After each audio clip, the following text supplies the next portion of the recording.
અક્ષર થપ્પો અક્ષર થપ્પો એમાં મૂળાક્ષર આપેલા છે અક્ષર જ્ઞ સ્ર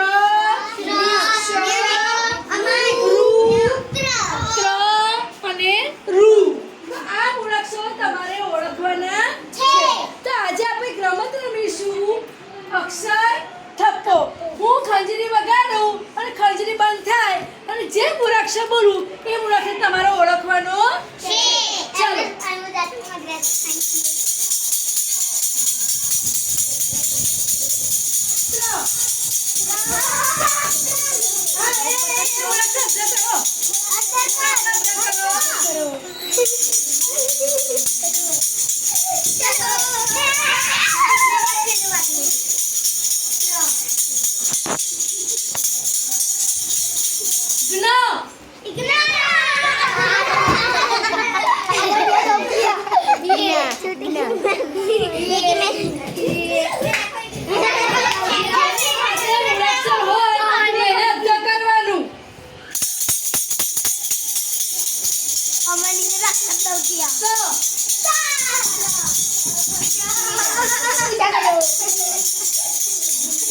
Jangan.